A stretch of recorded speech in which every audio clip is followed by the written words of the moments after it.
Now, Denishar Woods was a happy and healthy young girl who miraculously survived a terrible accident in her Housing Commission home, but she now needs full-time care. It's a sad situation that the government is only making worse. Really hard. Just remembering seeing my little sister laying there dead and my mum laying there. This family home holds memories, not of laughter and love, but tragedy. I'm just trying to scream for my little sister, but she's gone, trying to scream for my mum. Couldn't get to any of them. Lacey Harrison is a widow and mother of 7 who struggles to make ends meet. But she made it happen for her family. And against the odds, she was happy, raising her kids in this government-owned house. But in March this year, life changed in a split second. Her 11-year-old daughter, Denishar, was turning off a garden tap in the front yard when 240 volts of power hit her little body. I just said to one of my kids that night, why don't you turn the tap off? Worst words that ever left my mouth that night. So Denishar ran into bat for Mum. As she's gone to go put her hand onto the tap, it's just dropped at her knees. I've dropped the hose my side. Frantic, Lacey rushed to help, but was also hit by the volts of power. And it's just flipped me 360 onto the ground with my daughter.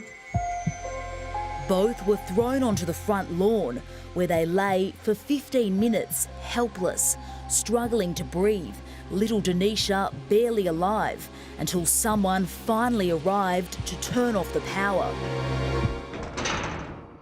I thought she was dead. After weeks on life support and months in hospital, beating the odds, Denishar finally returned home. Get you up in a minute. Get ready for school. Put the school clothes on. It's not the first time tragedy has befallen this family. Lacey's husband and the father of her children died of a heart attack 2 years ago. So 7.5, 5. But Lacey couldn't do it without the support of her older daughters.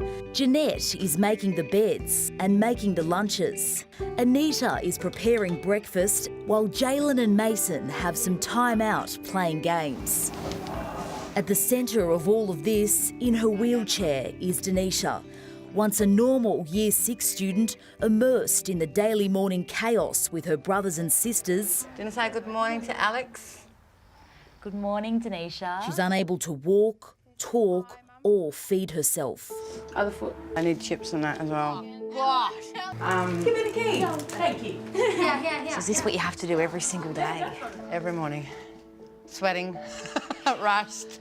Usually it's a bit more louder and a bit more shouting, but yeah, it's our routine, our new life.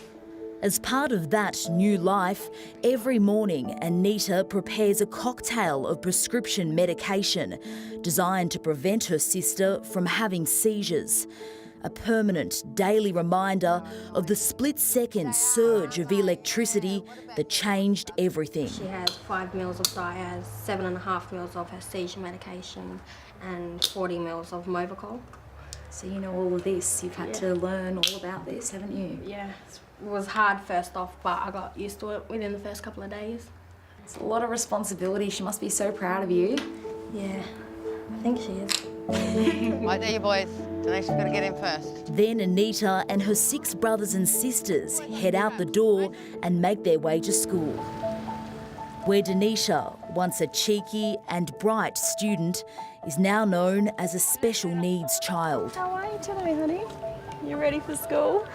Yeah, of course you are. Big smile. You got your Christmas necklace. As if the day-to-day wasn't hard enough for this family. Thank you so much for that. Yeah.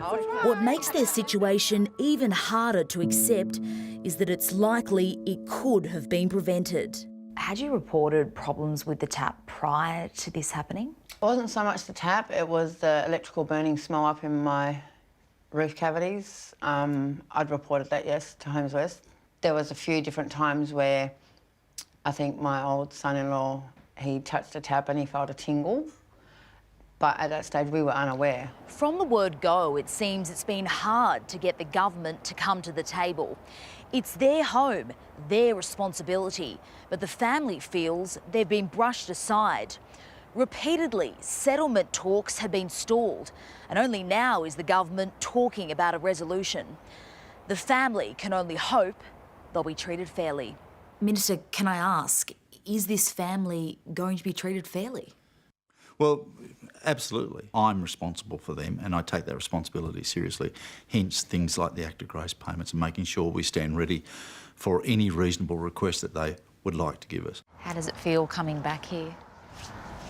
I don't like it. But instead of making life easier for the family, Lacey says the WA government has pushed the case back in recent months.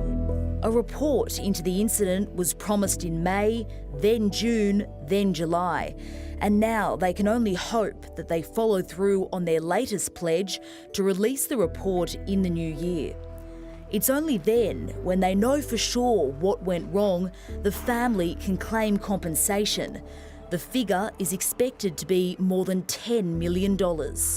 We want answers. My little girl's left disabled, where she was a healthy 11-year-old girl, and this has happened on their clock and they can't answer for it.